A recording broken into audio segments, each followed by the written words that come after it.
Okay, let's look at the exam. Let's start with the first question. I have already marked the correct answer in red font, but I will also explain briefly why that's the right answer. Now, the first one way to assess children's acquisition of grammatical morphemes is to use pictures like the following two as stimuli for data illustration. The following pictures can be used to illustrate children's production of the grammatical morphemes found in the words in. So let's look at these two pictures. So the first one you know, so this,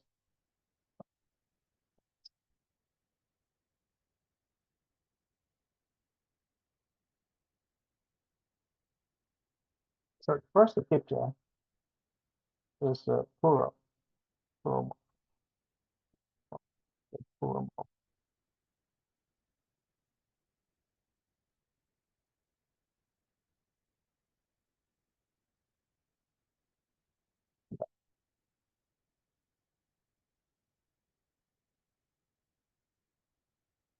And then the right picture, the possessive morphem.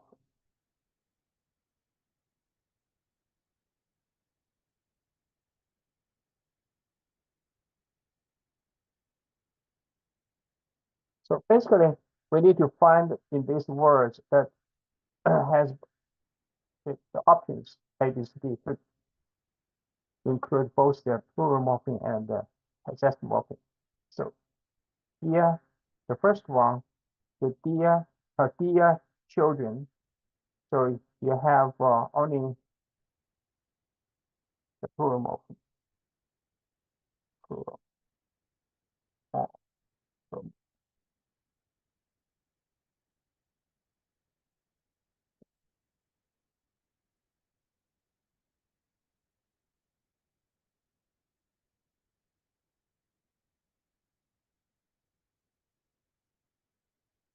E, you have only the possessive morpheme.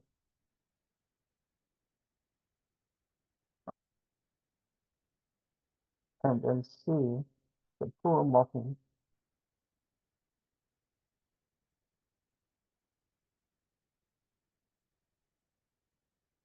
Okay.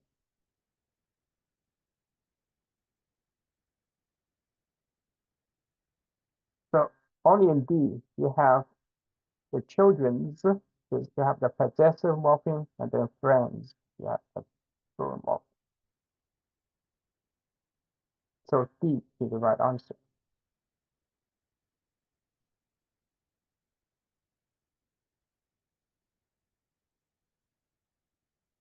Number two.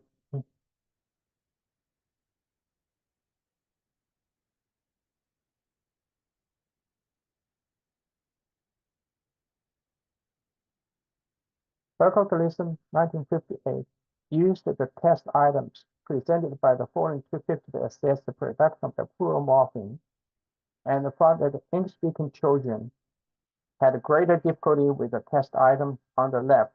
This is because here, so pass is a nonsense word or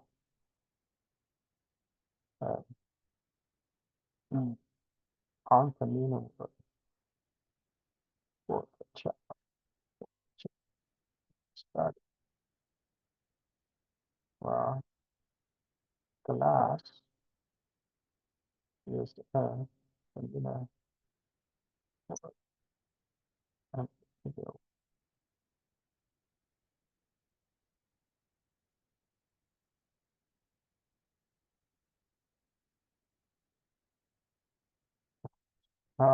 of course, if you uh, have taken any English literature class, you know that the class is also the title of a book. So, but we would not expect a child to know this.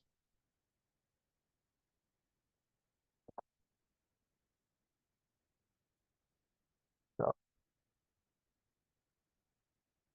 children, in this study, 1958 study, they were able to mm, produce the plural form for the word glass um, correctly. I think more than 90% of the children in the study were able to produce the correct form, correct plural morpheme, plural form for the word glass. It's very likely that these children have learned, or they may just have memorized the form. So during the experiment, they were able to produce the correct form by simply uh, retrieve the form that they memorized in the mental dictionary.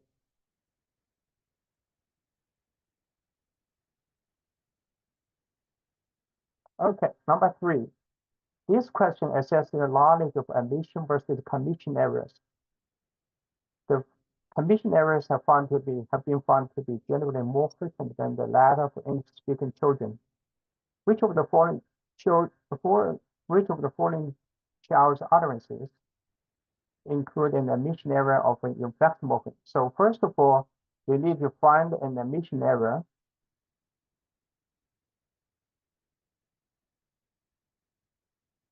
To find an omission error, but at the same time, not an omission of anything, but we need to find an omission of an inflectional morpheme. Okay, so remember, we find a omission.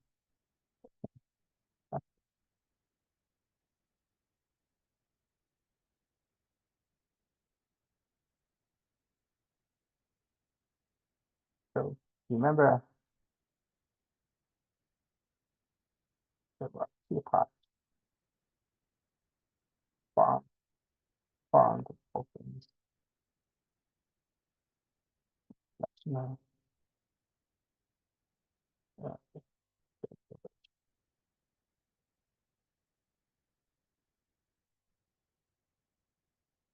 so let's see.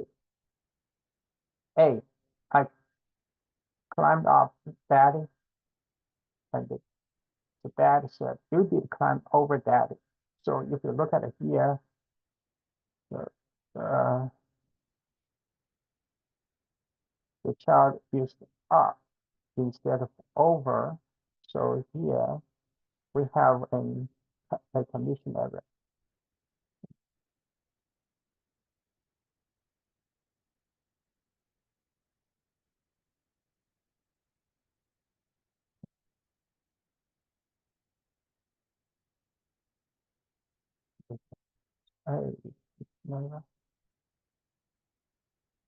Uh, CSC is also a commission error. So instead of fail, the child said fall. The commission error is an error that you say that something, an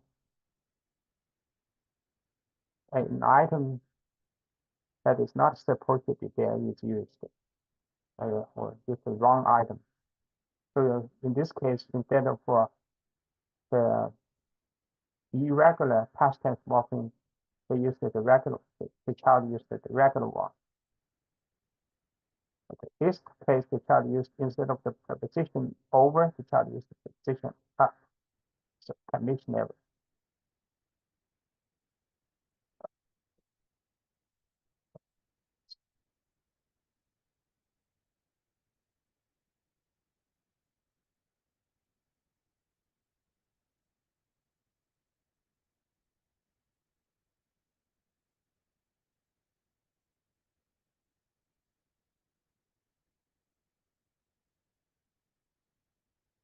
Okay.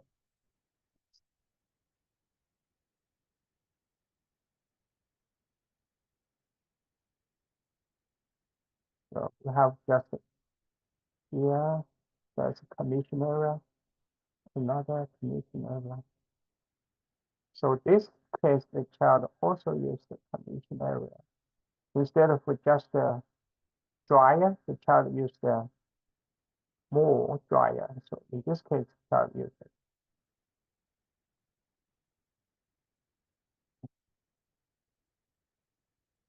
Of watching.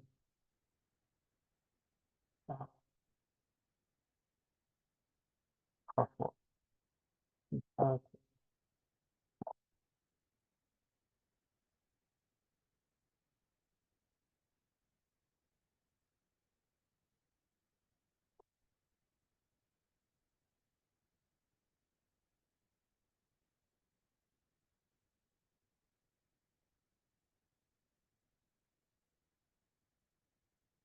And we also mentioned if it ER, the comparative morpheme ER, which is an inflection morph. But we need to find an emission area. So this is commission area. So here we have a commission area.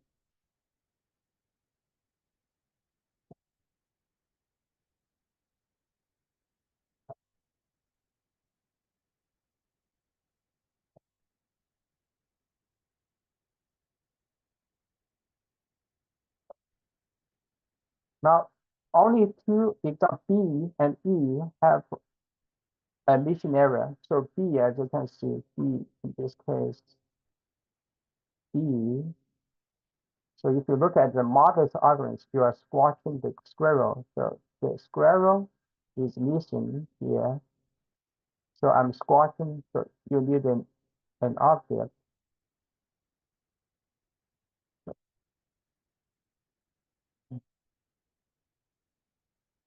An object of the verb or the sentence is missing.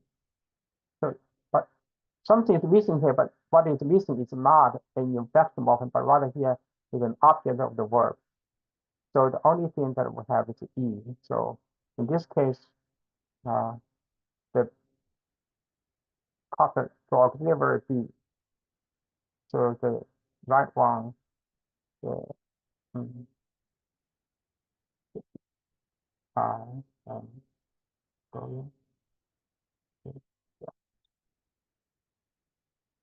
So this one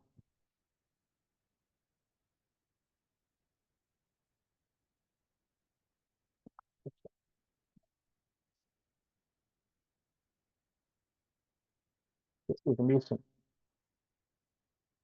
The auxiliary B is missing, and this B is the IM is B, auxiliary B plus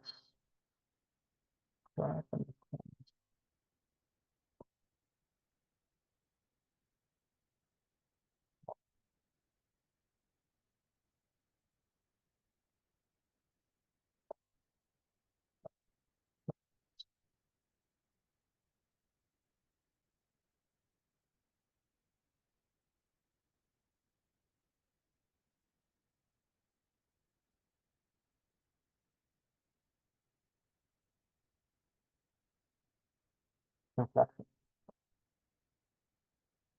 Okay,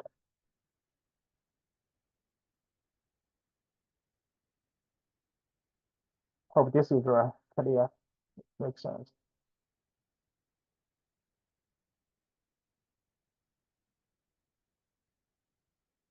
B, let's make it part of it.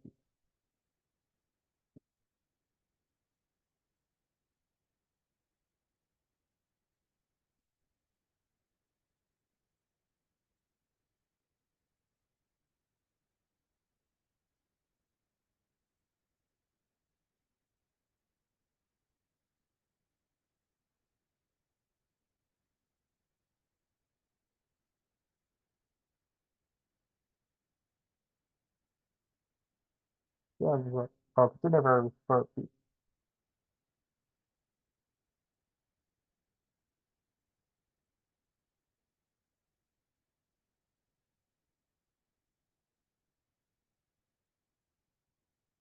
Number four, double questions are often one of the few sentence types for which English-speaking children reliably make word order errors, specifically non-inversion errors.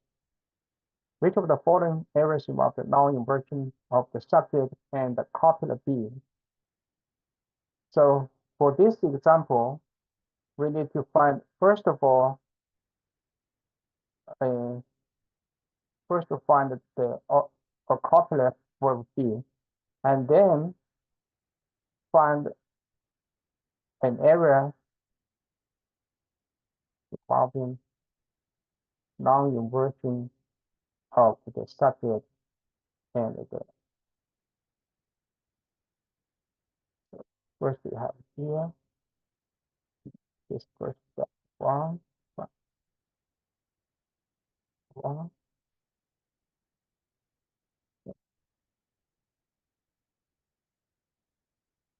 step two.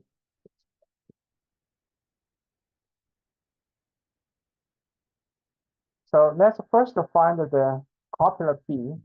Copula verb be means that there is only one, that the be is the main verb. So there is no other verb in the sentence.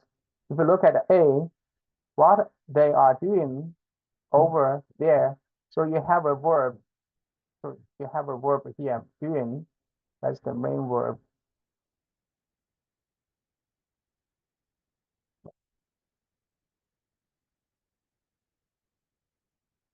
doing.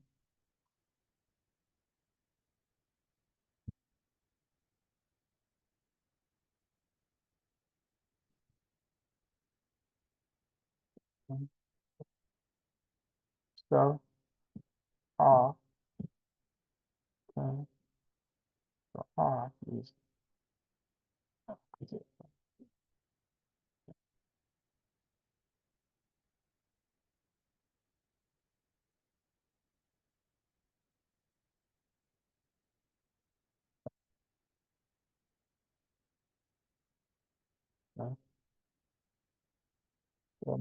let's look at a B. What's going on in B? B have go is the main verb. So can and okay.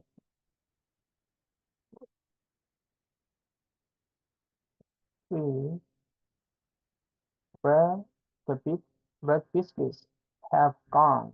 So gone is the main verb. So have is the is um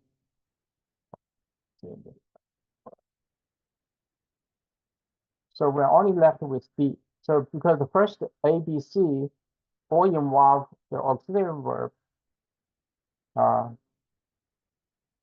B is the only verb in the sentence. So is the copy.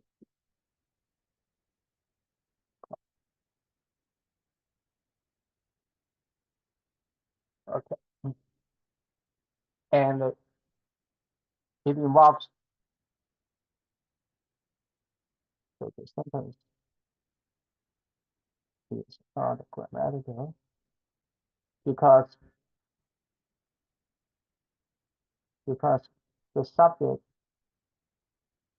might red ball and the copy is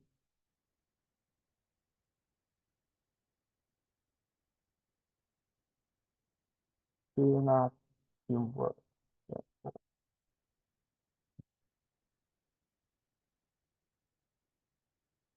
correct form, the correct string is where is my where is my red ball subject and copula will be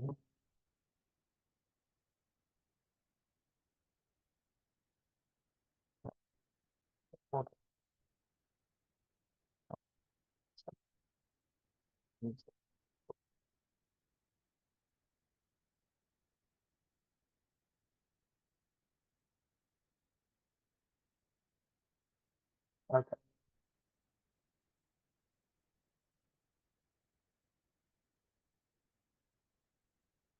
5. Although children produce long inversion errors in the WH questions, even 3-year-old use subtle aspects of complex syntax involving WH questions. For example, when asked two separate expressions, when did the boy say he hurt himself? Or 2, when did the boy say how he hurt himself? 3 to 5-year-olds, 3-year-olds, they knew that there were two possible answers of the first question. So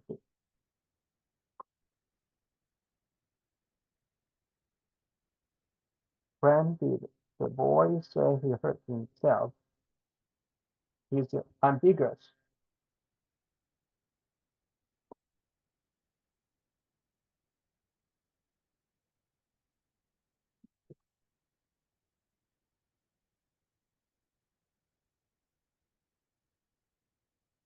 Okay, so if you are still not sure why it's ambiguous, go back and watch the human language series video again.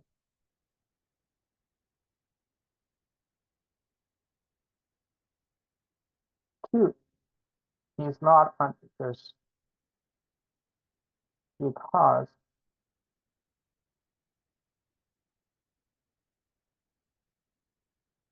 the word how blocks one of the interpretations. So in this case, because the presence of a how here, the WH word when can only be related to the verb say. So this question when is asking about the time when the boy say something. Yeah. It cannot be the time when the child hurt himself. But A, when, can be related to both say or hurt. Two words. Yeah.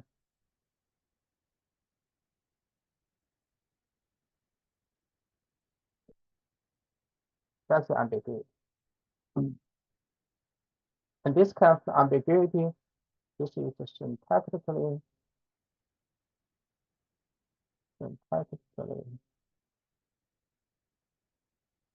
ambiguous. So if you know this type of ambiguity, you will be able to answer one of the questions at the number, the other question asking about number 13. We'll come back to that. Question 13 also asked about syntactic ambiguity. Okay, now here is the question. Sentences 1 and 2 involve complex sentence because they each contain an object content clause, even though 1 is ambiguous, 2 is not. So look at the question again here. 1, when did the boy say?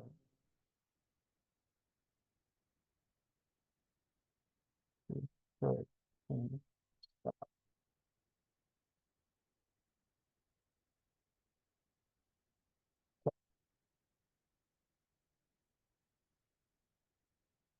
So if you look at this sentence, so you see he hurt himself. He hurt himself. We have the subject, he hurt the verb, okay? And himself is the object. He hurt himself. So here we have a clause.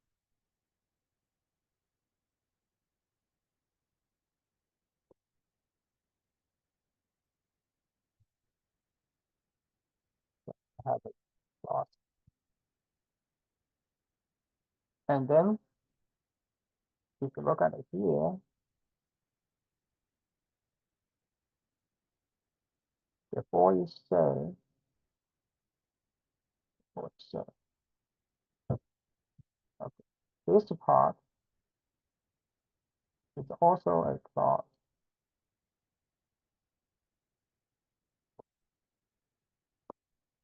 because you have the subject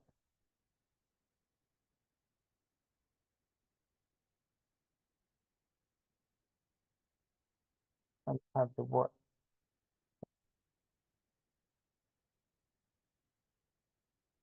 So this is the complex sentence, of course. Now what you need to know is what type of complex sentence here. So he hurt himself. He hurt himself. This part is a clause. So, but it is a specific type of clause. This the say it is the object of say.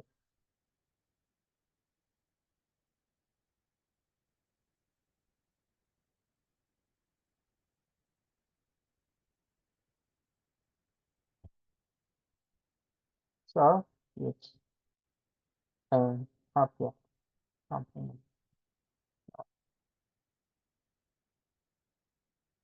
Remember complement. Remember complement. Object. Object is object. Complement is obligatory for sensitive verbs.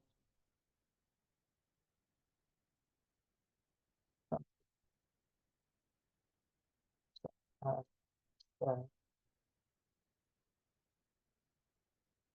so you remove or delete. Insert.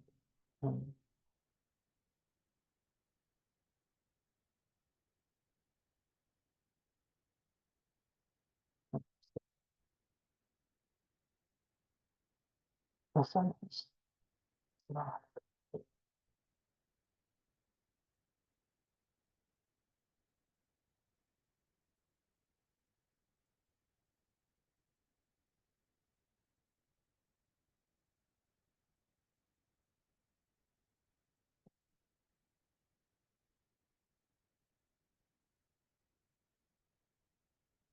Okay.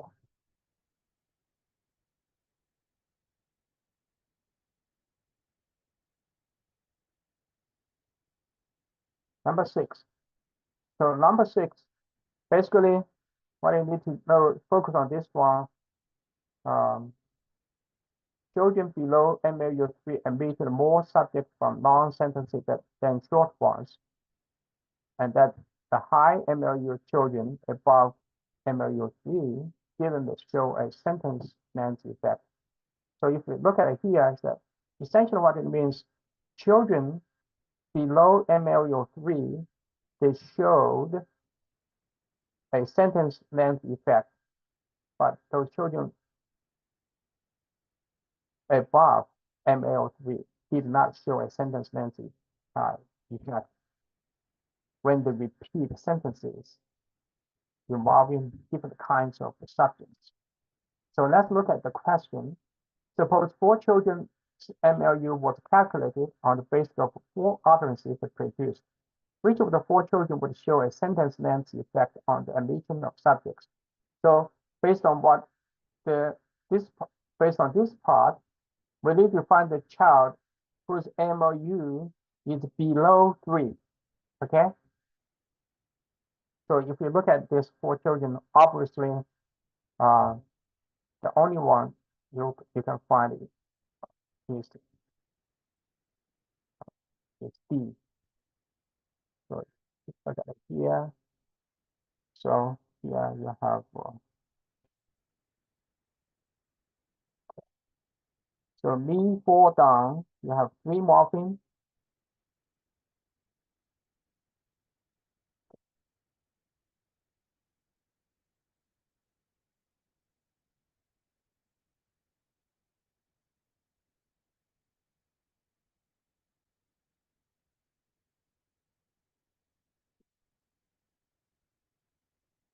When she jumped, you have another three morphemes. It going, three morphemes. And then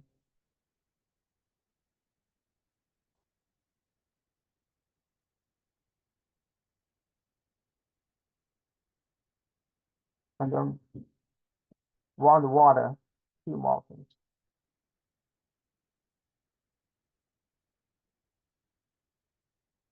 Altogether, you have 11 morphemes. So MLE equals 11 divided by 4 utterances. It's smaller. This is smaller than MLE below.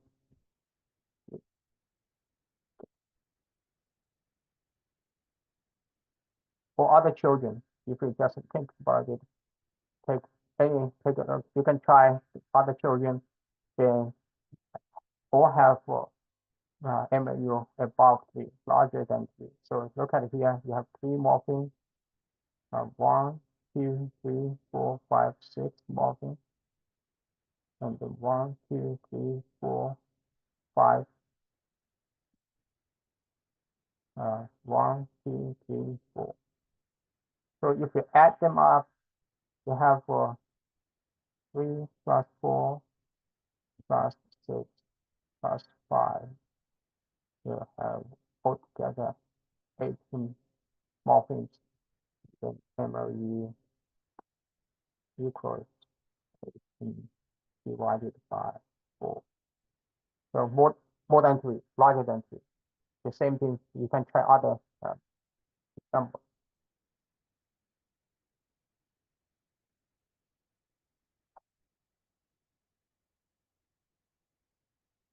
Number 7. This question requires you fill in the blank to show your ability to sequence the auxiliary verb and the copula. Okay. Look at it here. So the essential part is this red part. In cases where copulas produce questions that contain auxiliary verbs, they do not invert them per adult use. Rather than say, for example, so we have already seen this example, this kind of question before. So yeah.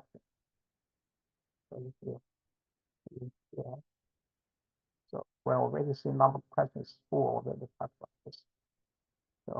So what you need to find out is contain auxiliary verb. So specifically ask you to find the auxiliary verb that do not involve. This time you need to find an auxiliary verb that does not invert the order with the subject. Why he do that? Okay. So in this case, you have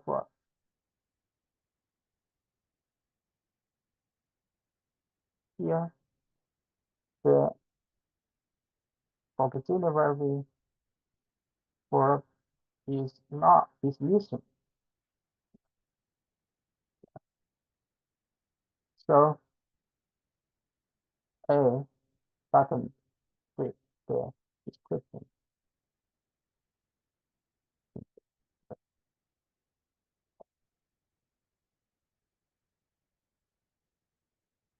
Okay.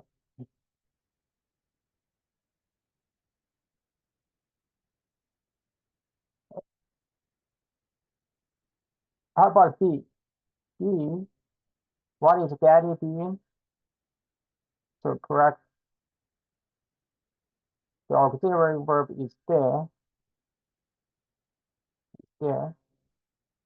but the sentence is in the right order, the right word, with the correct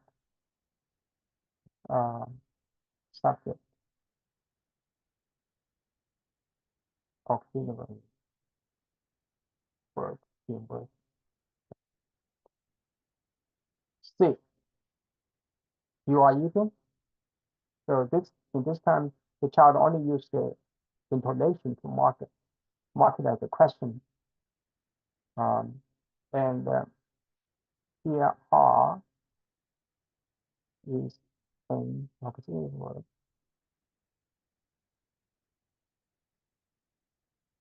because eating is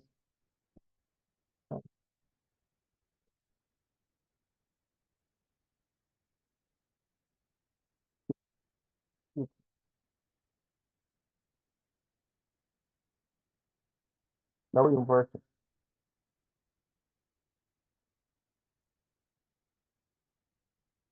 So that's an error. B, let's look at the B. Is she going home? Is she going home? So B is similar to B with okay, and with right correct word.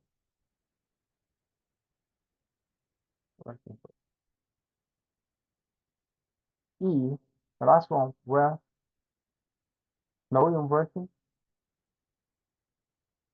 but it's a constant.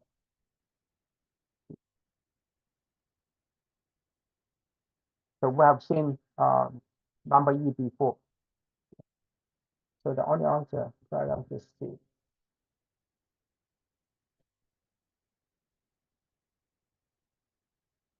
Okay. Number 8. Some complex sentences are more difficult for English-speaking children with others. Which of the following sentences is the type that is most likely to require last? So we need to find. So hopefully last. We know that the relative clause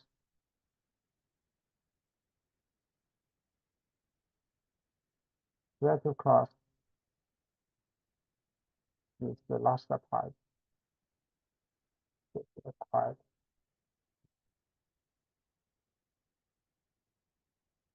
So we need to find a relative clause.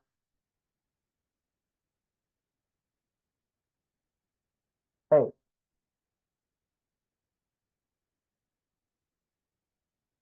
Jesus said that he is the way. This is an object complement.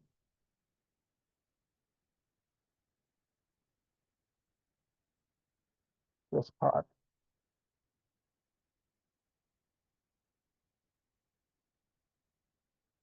So essentially, this is the same sentence type as the one in question 5 about, do you remember question 5?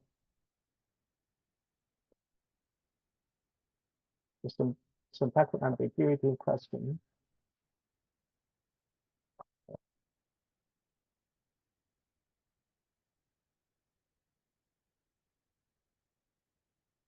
And the board. So,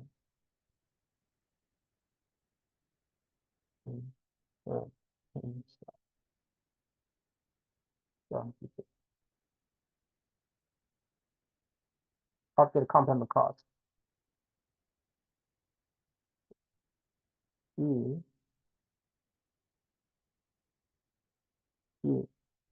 I sinned and I'm forgiven. I mentioned this example in class before. So this is coordinate.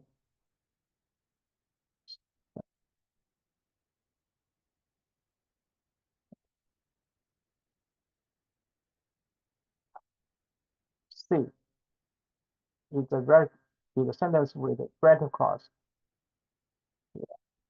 I have anyone who is.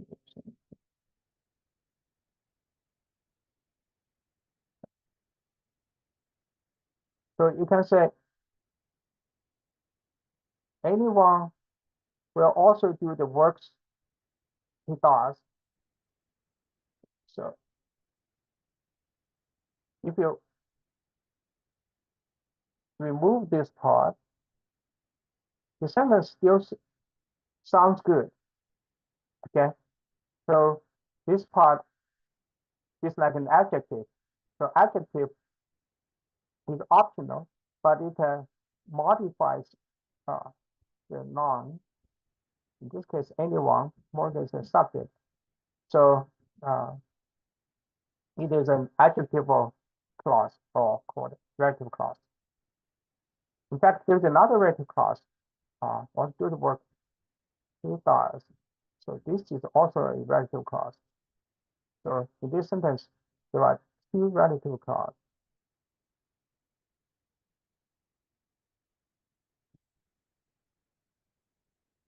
Okay. So the first relative clause, who believes in him, modifies the subject, and the second, this second relative clause modifies the object.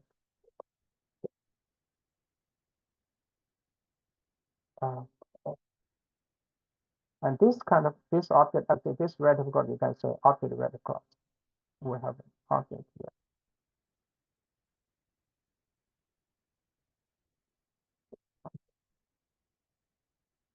This one is a subject. Subject.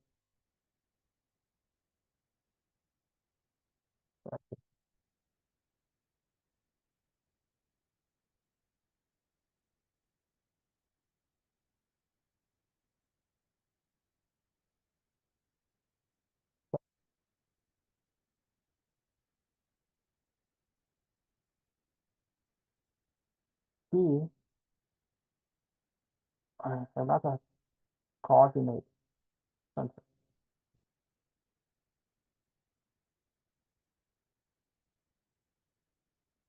Either works like or.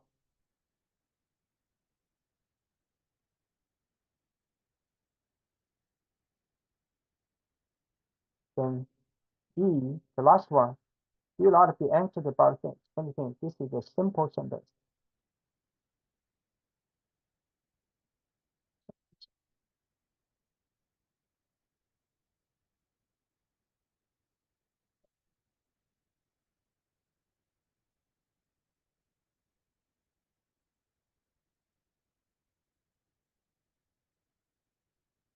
This one is kind of long, but it's it's easy because the first part you don't really need to know it. According to the dual route model of reading, reading is accomplished by either the lexical route or the phonological route. The lexical route employs the whole word retrieval process and allow us to derive correct word identification from printed speech by mapping the word's written form onto its pronunciation in the mental lexicon directly. So the lexical route is sometimes called direct route because you can access the word form in the brain directly. The lexical route can process all familiar words, regardless of whether they are regular or irregular in terms of the letter-sound relationship. But it fails when unfamiliar words or non-words, because these items do not have lexical representations. In other words, these unfamiliar words are not in the mental dictionary yet. So when children try to find it in the mental dictionary, they are not able to find it because it's not there.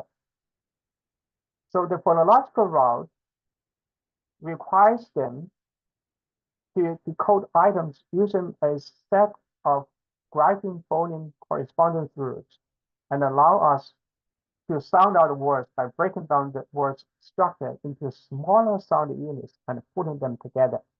For example, in the word sigh, so you can break it down into two parts. The first part involving the first two letters, TH, and then, of course, actually you can build the three parts. two parts, yeah, because there are two sounds in this word. So the th, these two letters represents the first sound, and the last three letters, IGH, represents the I sound, the vowel sound. So the graphing folding correspondence rules used by the phonological rod would include TH representing the interdental sound, and the IGH represents the I sound. The phonological rod can succeed with long words such as plant. Okay, it is a this word is not a real word, but it conforms to the phonological patterns of the English language. It's pronounceable in English. And also with the regular words that are strictly obey English phoneme graphing conversion rules, such as must, say, cave, melt, rain. Okay, so here I'll give you some hint for the answer. We will go back later. Go back to this part. So there are some to say. Okay, these are the regular words, but it cannot produce a correct response for irregular words that violates these rules. So I'll give some example for irregular words. So have, it's irregular because say the letter A typically represents the A sound. So if the child has learned that letter A represents the A sound and try to pronounce this have, this word, the child will say instead of have, it is the child will say hey, according to the graphing phoneme conversion view, typical. But this is an exception, so it's called irregular. This is also irregular instead for this. So these are the irregular words. And as you can see, these three irregular words appeared in the answers. Yeah. Okay, let's have a look at the question. Attempt to read irregular words by the non-lexical route. Non-lexical route is the phonological route, is the route that using the English phoneme graphing conversion rules, okay, or the graphing phoneme correspondence, they are the same thing. Okay, these are the same thing. Okay. Now, if you try, or if a child who has just started learning to read, they attempt to read irregular words, such as here, okay, these are the irregular words.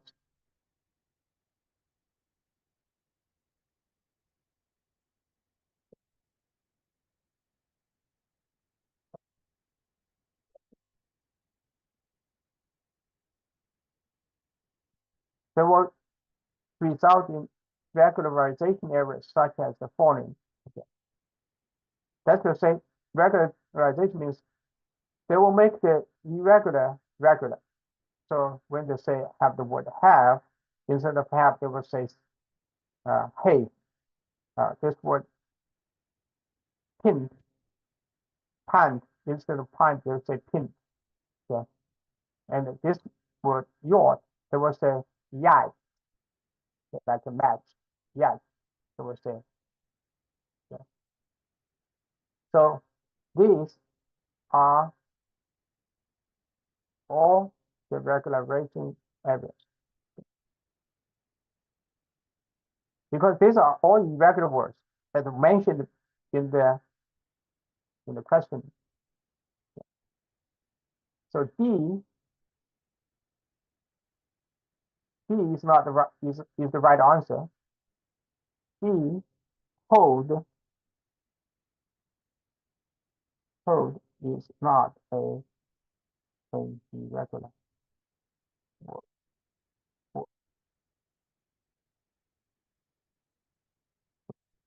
Uh, talking about word decoding.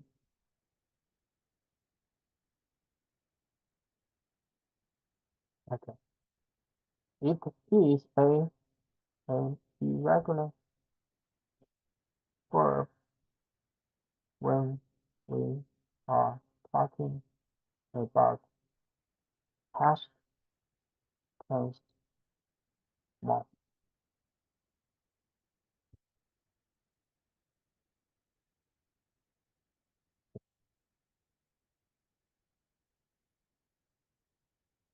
And if you look at this on this option, hold read to rhyme with holding, so it doesn't make sense. So hold, how can it rhyme with holding? So uh, D is not a regular dictionary. It's not. Okay? So we are looking for a regularization area. So this is not a regular. This this D is not a regularization area because only when we're talking about past morphing instead of for hold, instead of for held, the child says holding. Okay? That's a you can say that's a regularization area. In fact, it's a when we talk about morphological development, this kind of area is called over over yeah.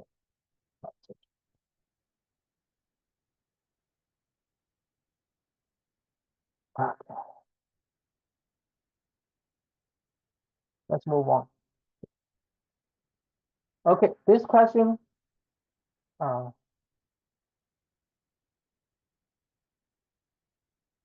I intended to be all of the above, but some of you point out that so it's not a I said it's about here 6 months, then some of you uh, insisted that it's not 26 months. This is here, it should be 24 something or 23. Um, so this part, everyone gets 4 points, okay? But I intended to be all of the above. But you get the idea. I said, okay, I think you know this question well. So everyone get 4 points. No points is deducted. Any answer you choose, any answer you choose, you will get it. 4 points. 4 correct.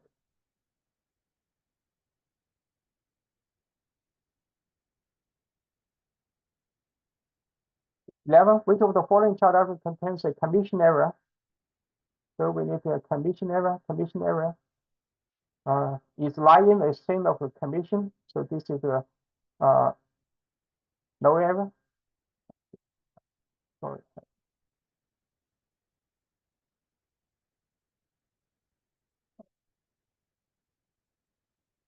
A is no error. B, no error. He is holding the rabbit. C, no error. D, uh,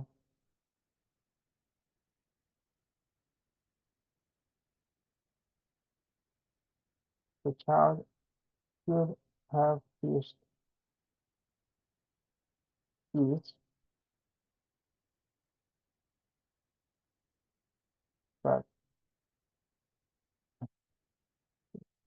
used but instead.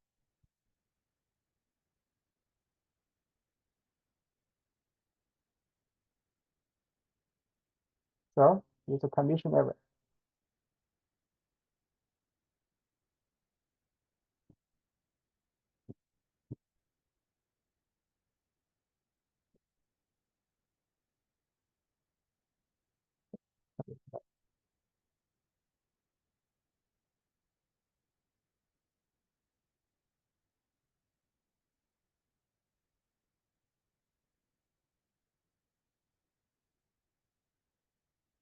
E,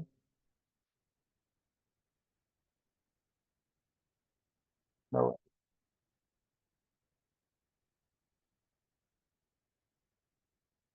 And by the way, come and see a man let's see, comment CMN. So this is complete.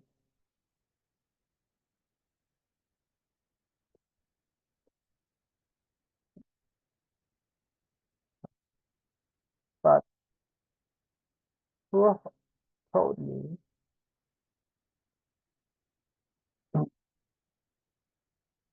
all that I ever did?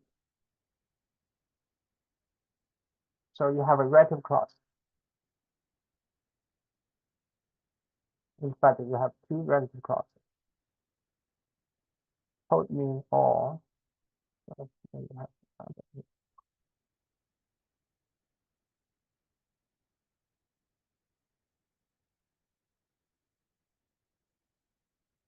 two relative clauses. Clauses in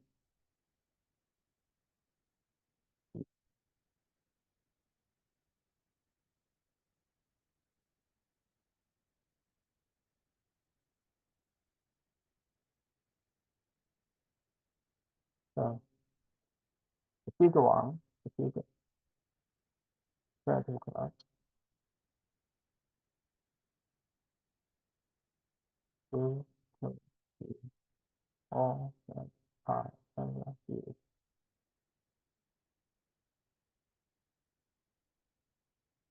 Modifies this modifies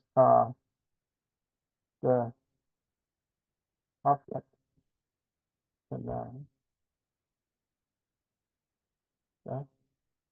And then within the figure relative clause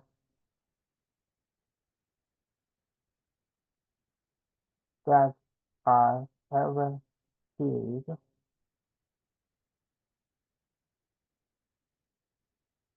is modifies the object of, of the book. So,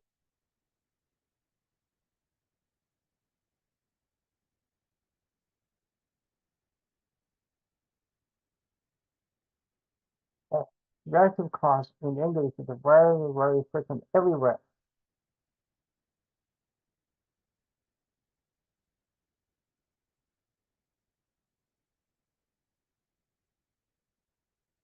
Okay, that's 11. So the question, which of the following examples contain the largest number of derivational morphemes? Okay, derivational morphemes.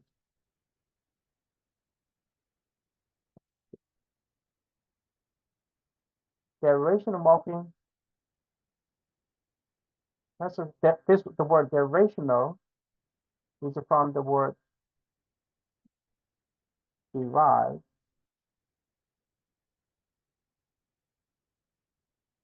Then there will add derivation.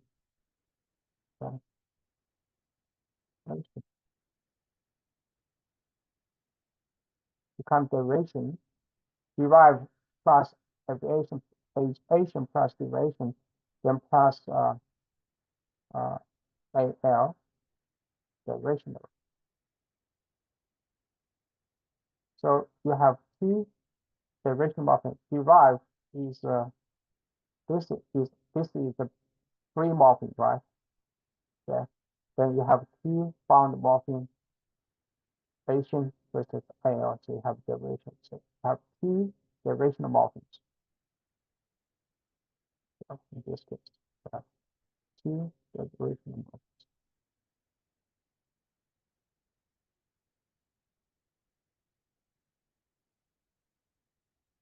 Is unlockable, unlockable. Okay.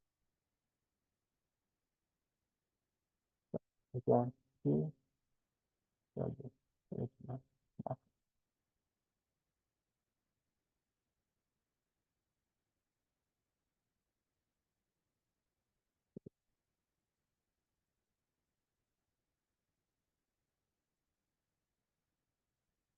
B.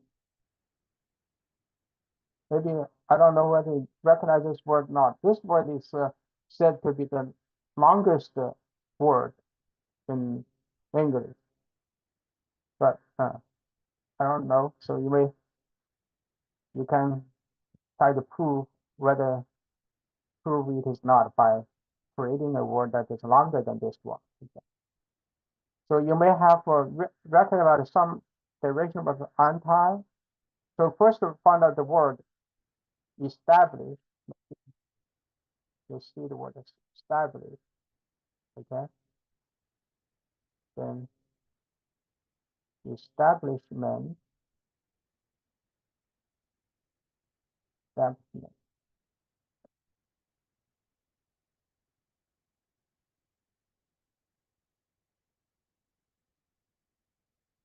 Okay, then you have these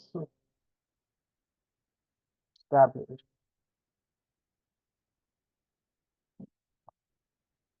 You already have two, right? You already have two morphing, derivational morphemes now.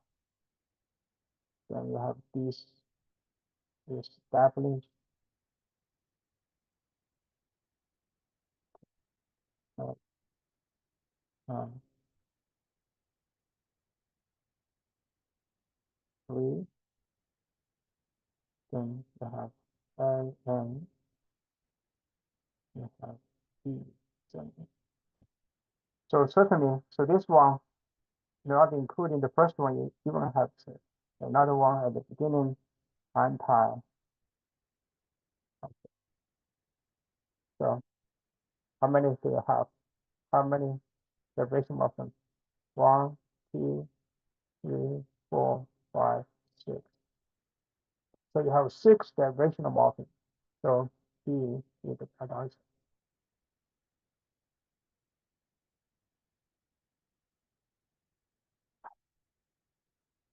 This one,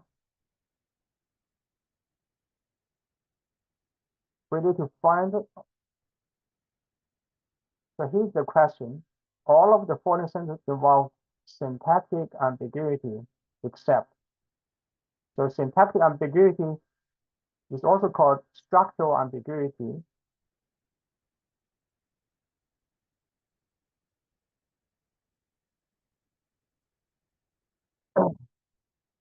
It's ambiguity of a sentence due to structural, due to different structures or multiple structures.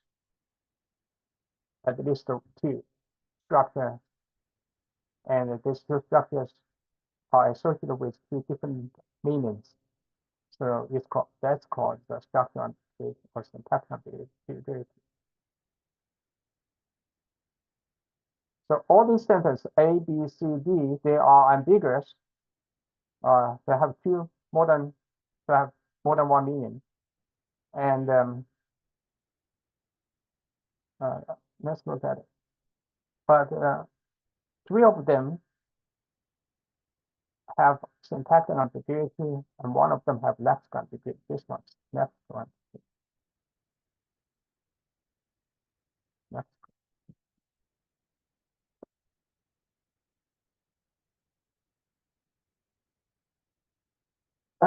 I was surprised that some of you missed this one because he wrote the letter slowly. So this letter can be male,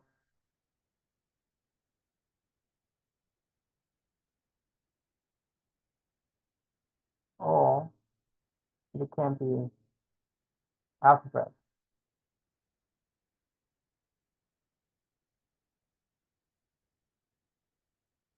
A, B, C, D, for example. A, B, C,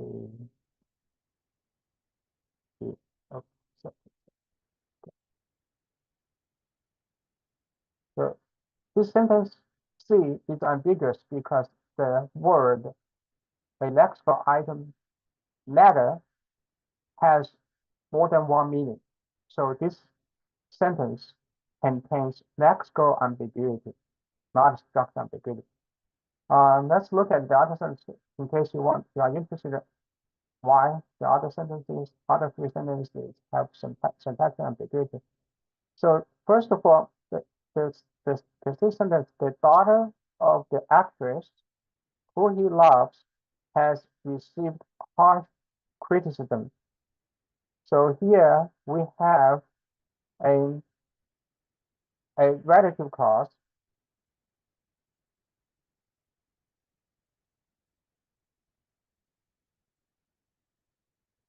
Relative clause.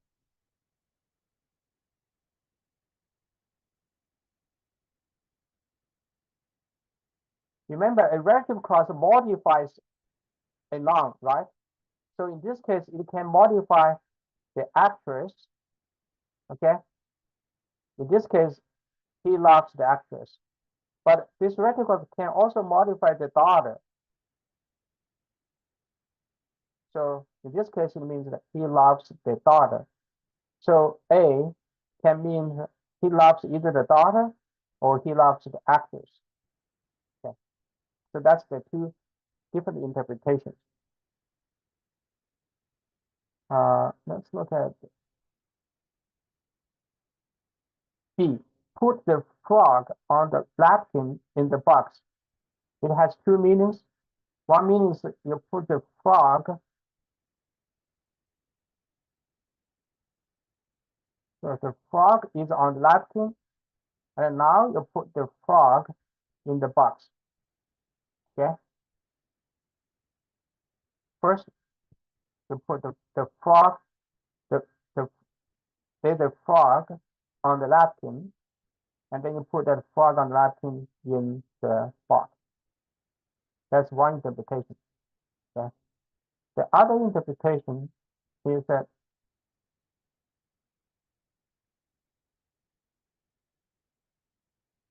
there is a napkin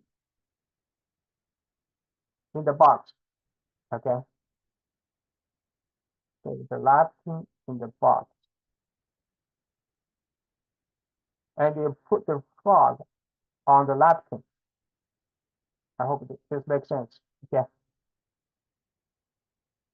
The outcome may still be the same, but the emphasis is different. Okay. One interpretation, you put the frog in the box. Okay. The other interpretation, you put the frog on the napkin. Okay. The frog on the napkin, the frog in the box. Okay. The last one, when did Mary say that John defended her thesis? This is the same. Look at question 5. Yeah. So when can be associated with say, it can be the time of saying, it or can be the time of defending his thesis.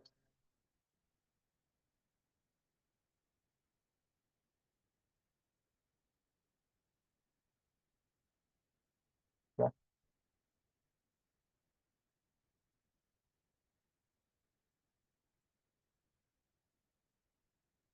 Question 14.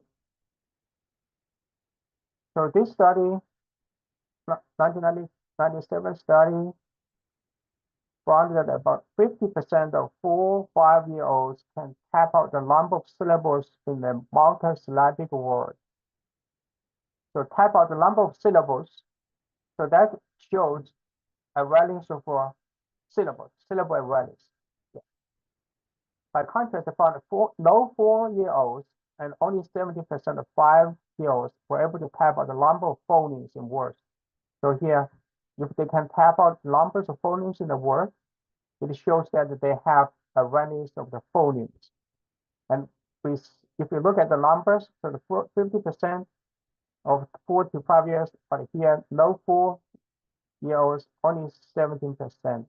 So if you look at the performance of these two tests, you can see that children with 4 to 5-year-olds did better on this, okay, typing out the number of syllables.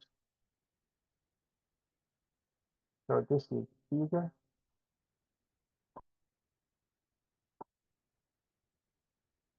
And this is more difficult.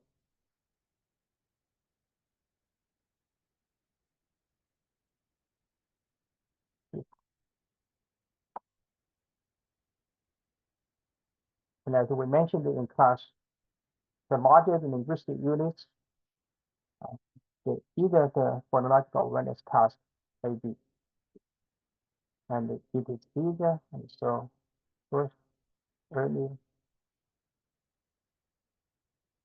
learn the earlier, early, learn.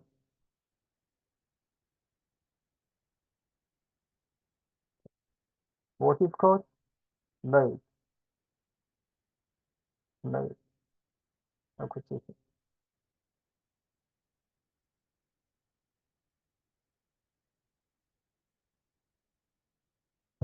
Okay. So the C is the right answer. But other statements, other options, they're also accurate statement. Okay, expression instruction building alphabet are strong for reading development as it contributes growth in decoding, comprehension, and spelling. C, like other aspects of style, such as how one dresses and the music one listens to, speech style is a means of stating one's identity. That's also true. Children who learn more nursery rhymes at age 3 are better readers at age 6. That's also true. Chinese children learn to read a logographic system in which characters stand for meanings and only secondarily for syllables, whereas American children learn to read an alphabetic system in which written symbols represent phonemes. So this part, you are also supposed to know this, okay? This alphabetic system. In alphabetic system, written symbols represent phonemes. So in a logographic system, the written symbols represent morphemes.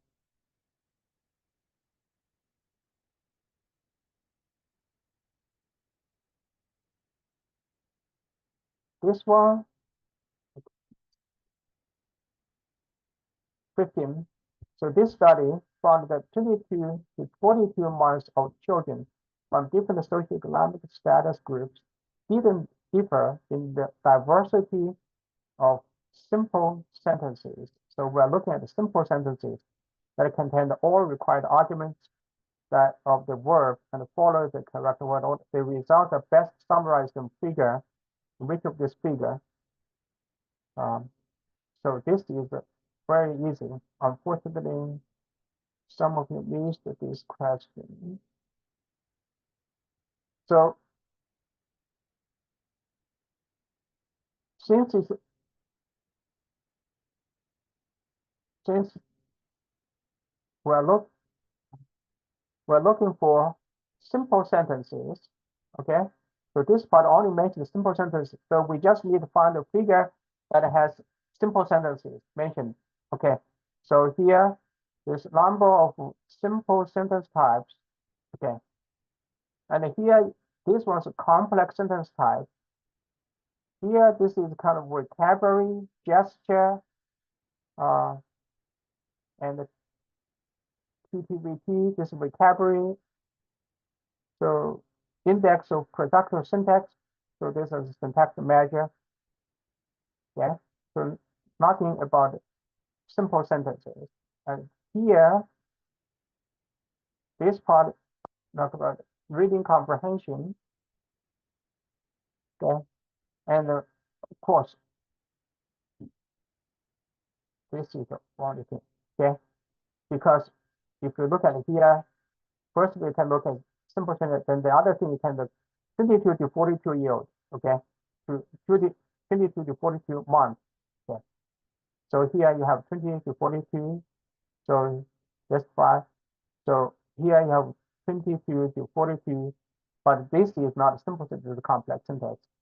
Here you have 42 months language, but you do not have 22, okay? And you do not have simple syntax or simple sentences. And this one, you can see the age is not right. So you have year 5, year 7, year 8. So this is not right. And here, another thing you can, if you want to find another thing in the question to narrow down the answer, you must say did not differ. Okay, did not differ. So here you clearly see differences. Okay, and here you also see differences. Okay, here you see differences. Okay, here you see differences. But here you see a line, so overlapping, no difference. Overlapping.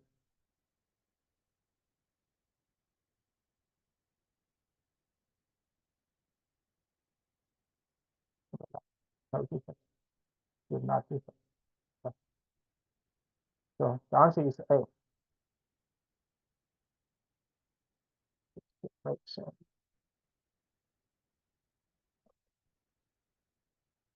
16. Learn the sounds that letters represent in written text is an important skill for learning to read an alphabetical script such as English, because it enables children to phonologically decode written words that they have not yet learned. Of course, we're talking about the regular words. Yeah. The individual letters or groups of letters that represent the individual speech sounds are called graphemes. In English, a grapheme can represent different phonemes. Okay, so this is a long observation.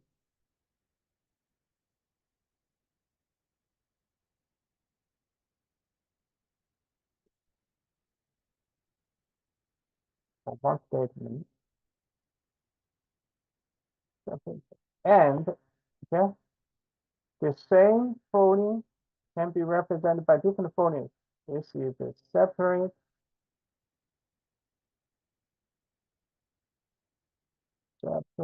observation.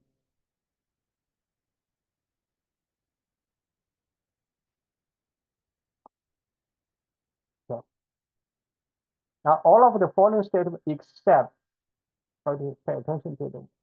Except, okay? Except.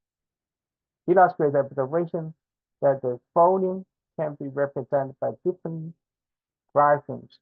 So we need to find something related to this. Okay, not to this. Not this. Okay, except. Okay, it's actually we need to find something to this. Okay, I'm sorry, because it's except. Okay,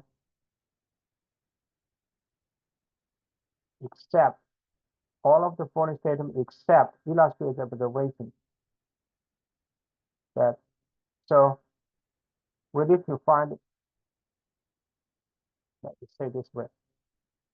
The right answer. Let's say this is the observation A, and this is observation B. Observation B, observation A.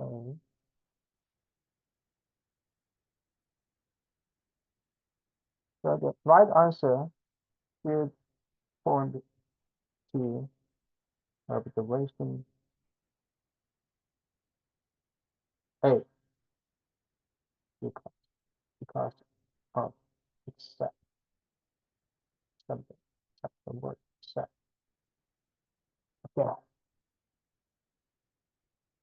Okay, let's look at the answers. A, the sound F can be found in words such as lift, puff, laugh. So this is the same phoneme, can be found, can be represented by different graphics. The same phoneme F, or the same phoneme can be represented by different graphics, such as the letter F, the double letter F, or the combination GH. Okay, so this point to observation B. So it's not the right answer. The letter F has different pronunciations in words such as O, and lock. Okay, so this is the same letter or the grapheme can represent,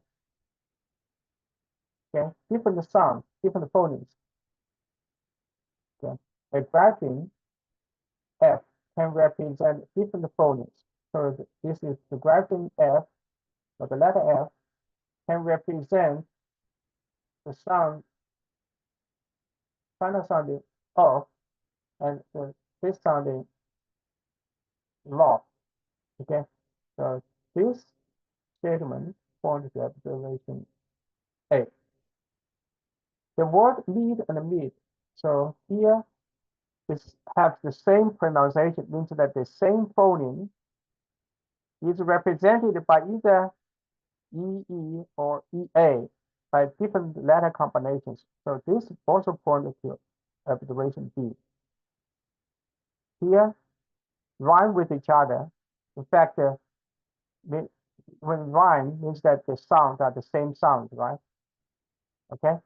In fact, these two words, they are the sounds rocks, rocks. Okay? They have the same pronunciation, means that the same phonemes, okay, the same phonemes are represented by different graphemes. So particularly, for example, the k, okay, this part, first, it can be represented by CKS letters or by the letter X. So again, this also points to observation B. So the only correct answer is B. Yeah, points to observation that this makes sense. 17. Roger Brown's study of the grammatic of the study of the order of acquisition of 14 grammatical morphemes from the copula were acquired earlier than auxiliary verb. The copula earlier than auxiliary.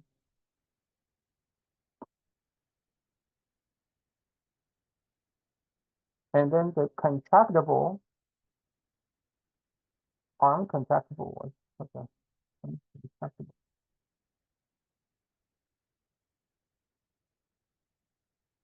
Earlier than contractible.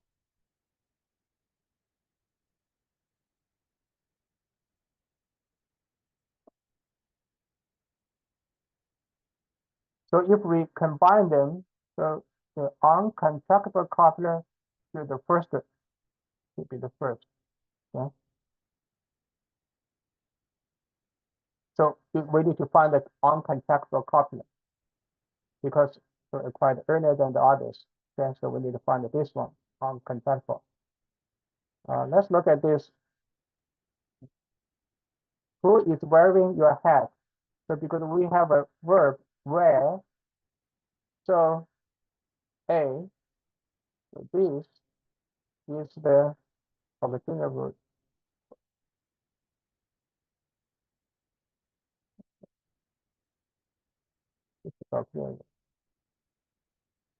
The books are large, so R is the only verb. So this is the copula. Okay. This is also copula. C is also copula.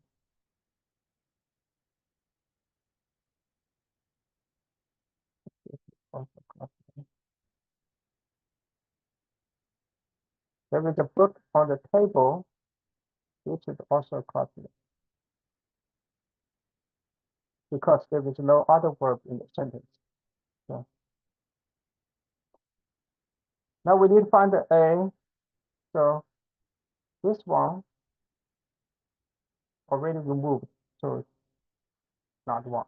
This one we need to find the uncontractable. So this one means so it's already contractable, right? So it's so this cannot be right one. This cannot be one. This is contractable. There is, you can contract it. There is, you can say there's a book. You can say this.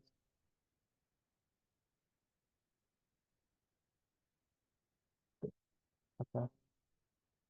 So this is also contractible. So C and D, C and D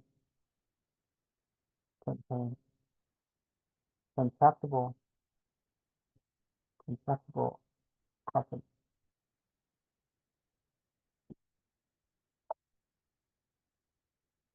So only this one. The books are large.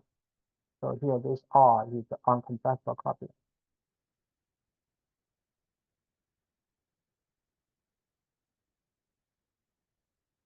18. So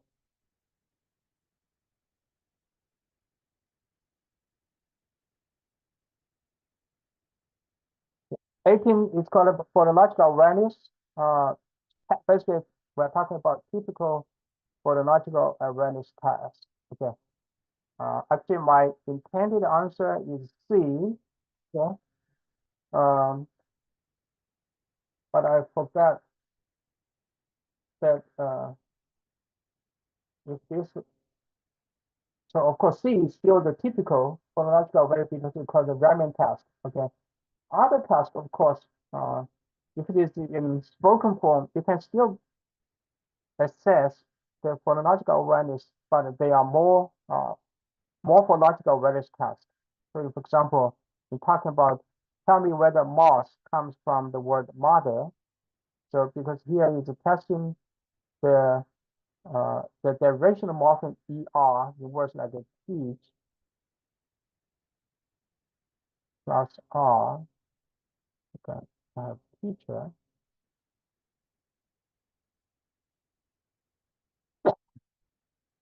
Okay.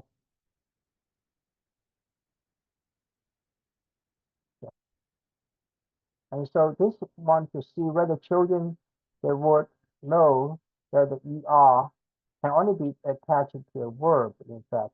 So when it is used as a derivational morpheme.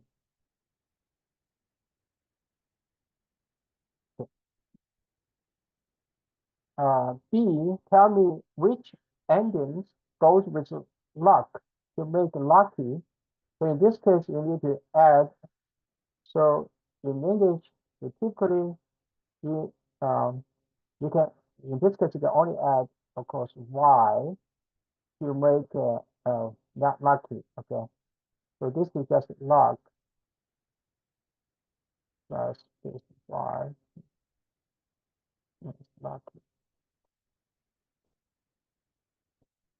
This is the rational morpheme. Fill in the blank. A person who makes an art is an, of course, artist is uh, so art plus the derivational morpheme artist.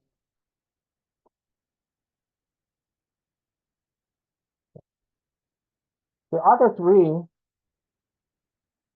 in particular, number D, they are morphological tests, morphological awareness tests. But since I give this definition here, uh, speech can be segmented into different elements such as words. I've also mentioned the words, syllables, not just syllable phoneme rhymes. Since I also mentioned the words, and I did not mention that A, B, C, A, B, and D, they are in the written form. So this question can be confusing. So everyone will get the full credits for this one. Yeah.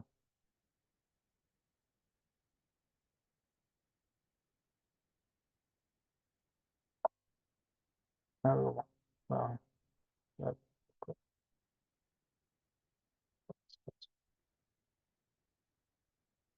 This question will be will. Okay. Sorry about it.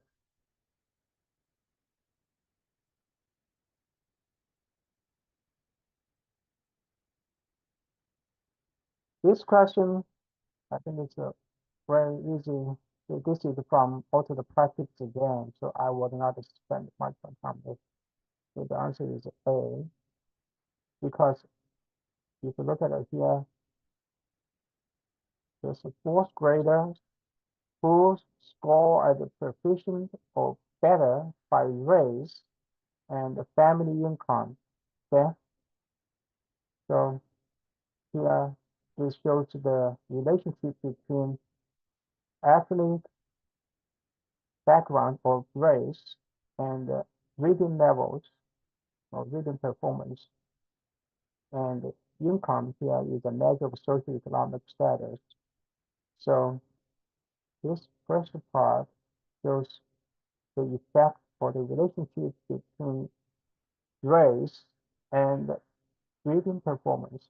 And this part shows the relationship between socioeconomic status and reading proficiency.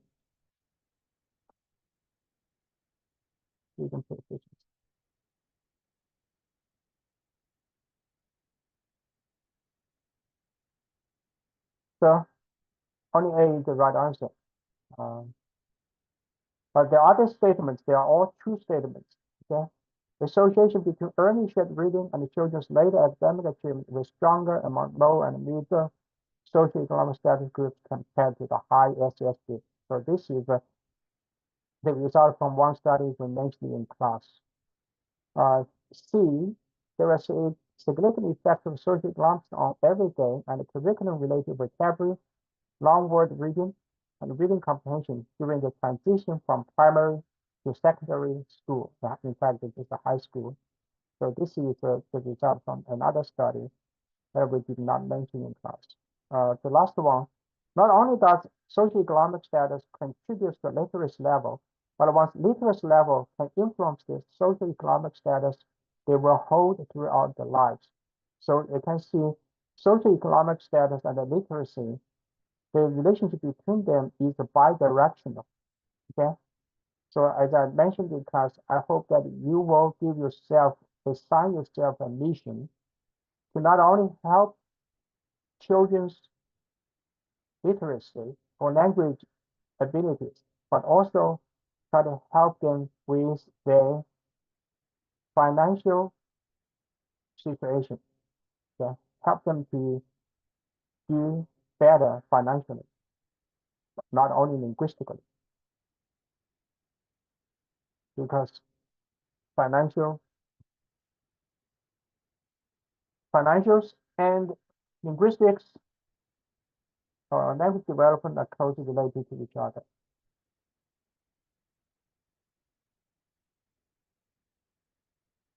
Okay. 20. Simple view of reading. The reading comprehension is the part. So this one is so easy. So okay. Everyone should get this right. Word decoding, language comprehension.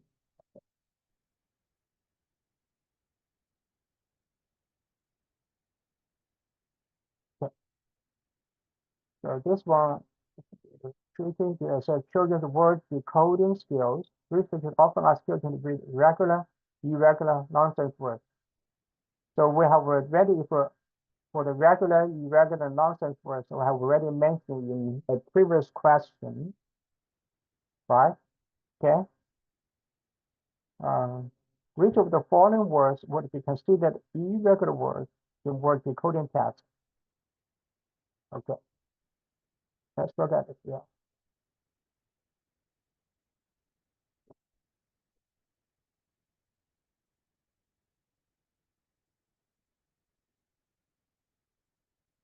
These are all nonsense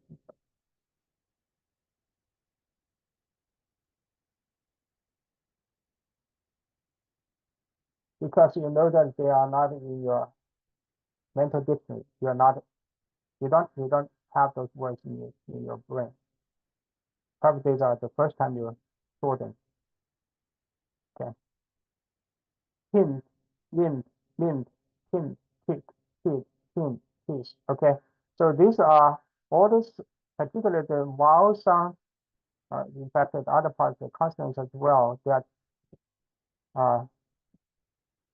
usually this letters usually represents the sound in this word, or the phonemes in this word.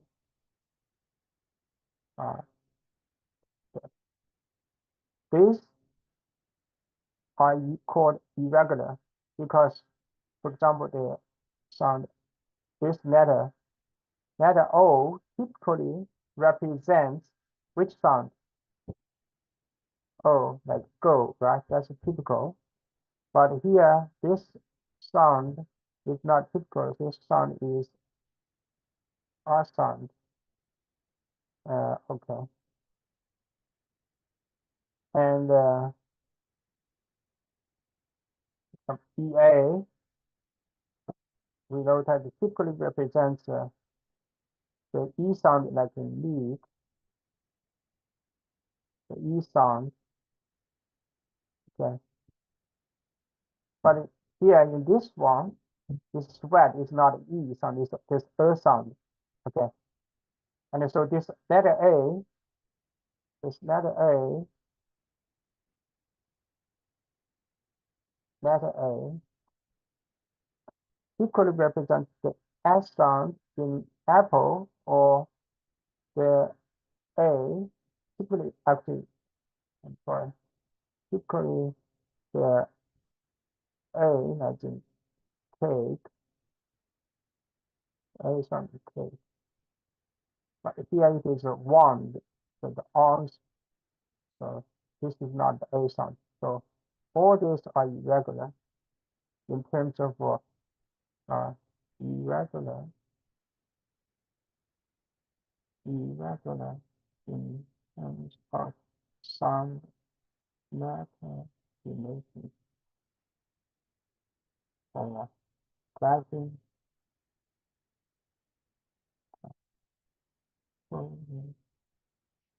correspondence. So,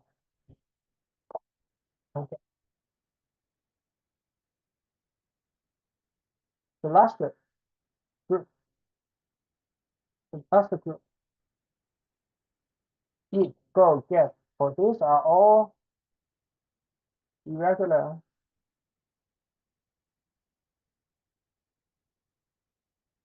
verbs.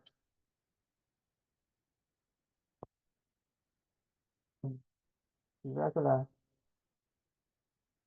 verb in terms of past tense mode. But as you can see, most of these words are regular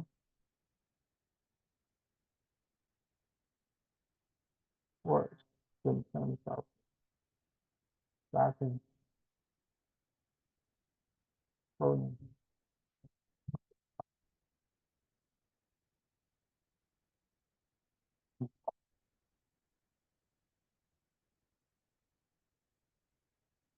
So this question requires you to know two kinds of irregularity. Okay, irregular in terms of sound letter relations, or irregular in terms of past tense mode.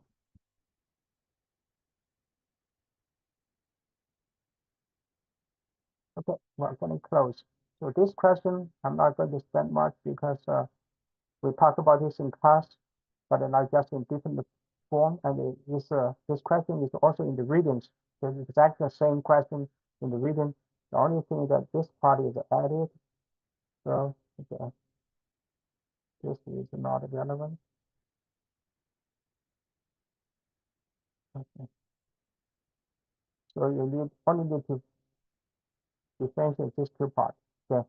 And because here we're talking about phonological dyslexia, and the phonological show larger deficits on the phonological route, which means phonological route, if you read a question that I have talked about before, phonological route, let's see the dual route model, which question that is again.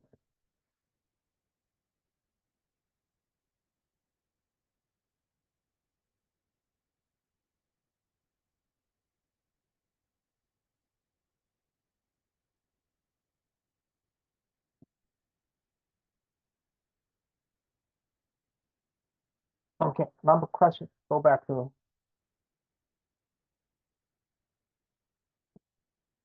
refer to question 9.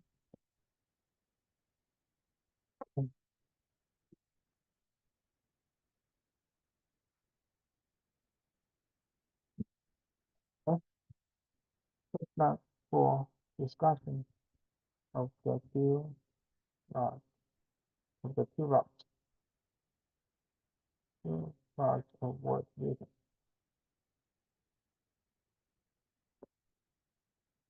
So phonological route is for reading those words that obey those basically those that obey the sound letter corresponding to it. The phonological route is good for long word, okay, and regular word, of course. But if there is a deficit, the thing that there is a deficit, so there is a deficit on the phonological route, then the reading of long word will be affected. Okay, so the reading of long word will be affected. So as you can see, the reading of long word, so as here it is the lowest percentage correct, lowest accuracy. Right?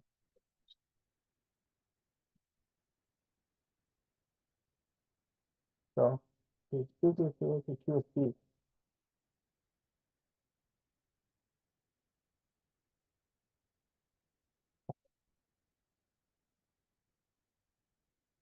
So kindergarten vocabulary codes relate to later reading comprehension, and in fact, as the results below show, the relationship of vocabulary to reading comprehension gets stronger as the students of high grades are processing more and more complex texts. Okay, and more. And so here you see, so we talked about in class. So the larger the number indicates the stronger the relationship between vocabulary and reading comprehension. So the answer is B.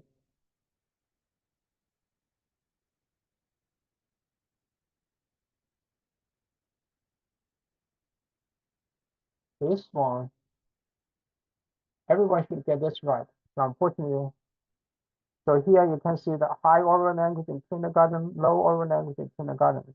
So, and here you have the reading level. So this just charts this graph that shows the relationship between oral language and reading skills. Okay, and these are the low oral language those are children with low oral language in kindergarten, and these are the reading development of those children with a high oral language skill in kindergarten. And we see that those children with low oral language in kindergarten, which shows that they have weakness in oral language, they will do poorly in reading. But those children who have strong or high oral language in kindergarten, they will do very well in reading. And this difference between the two groups will become larger and larger as they're getting older. And you can also think of it as they're reading more and more complex texts, right? The oral language skills plays more and more important role. So this is a straightforward question. And in fact, you can simply rule out some of them and get the correct answer. So reading age level, the figure shows that reading age level have great effect on reading growth. So it doesn't make sense, right? So here it is reading have effect on reading doesn't make sense. So this is not right one. Constant print, we don't even mention constant print, so that's not the right one. Whole methods environment, again, it doesn't mention the whole methods environment, so this So if even you don't know how to read the graph, you should select this question because oriented, and here you have oriented. Okay, so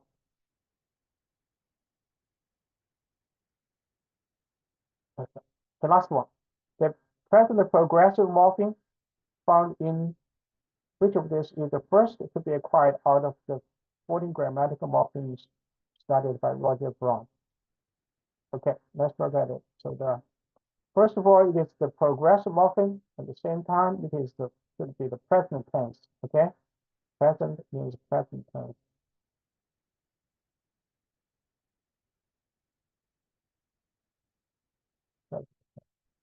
So, so here you have past tense, past tense, past tense. So, so this sentence, past tense everywhere. So you can just ignore it. So here, this one, your teeth are like a flock of sheep. Okay. So this is the main thing. This is, of course, is a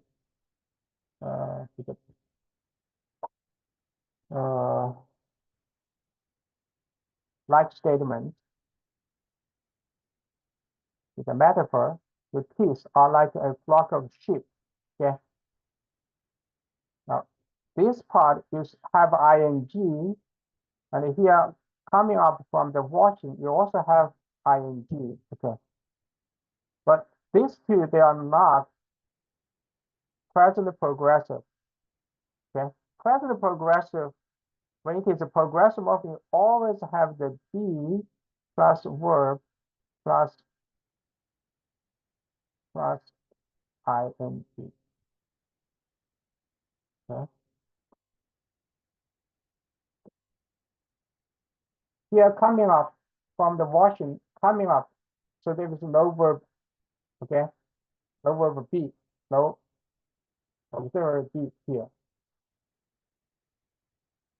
And this washing, you can see if it is be, washing, indicates that here washing is a noun, right? Because in English, be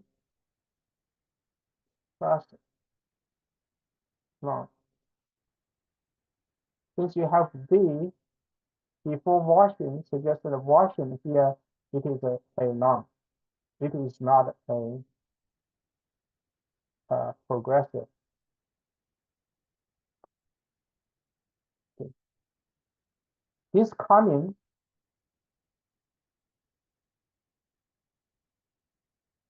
is a kind of like an adjective, modifies sheep. So sheep coming up from the washing, right? So even though you have R here, this R is not related to this coming because here R is associated with the word peace. Again, you do not say the peace are coming, but rather here it is the sheep coming up from the washing.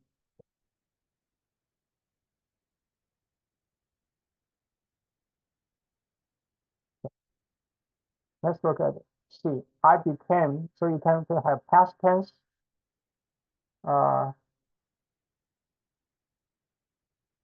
so it cannot be the present progressive, right?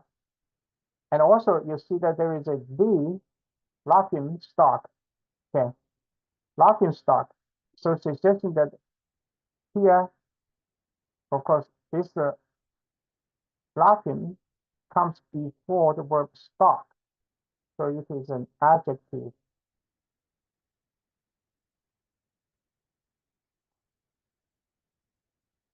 Adjective. B, you of little face, why are you talking among yourselves about having no bread?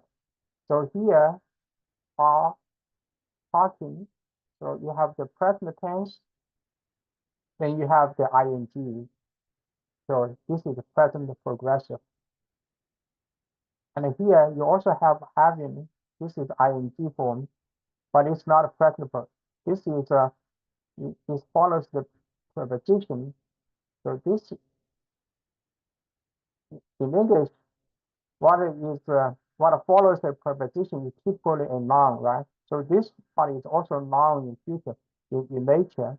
So this, of course, just in case you want to know, this is called gerund ing.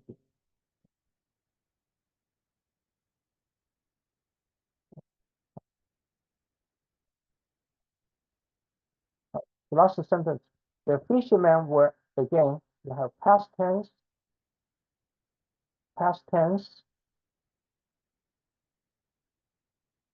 okay, but past tense verb plus ing. Here you have past progression, okay, past progression, not present. So only B is the right answer.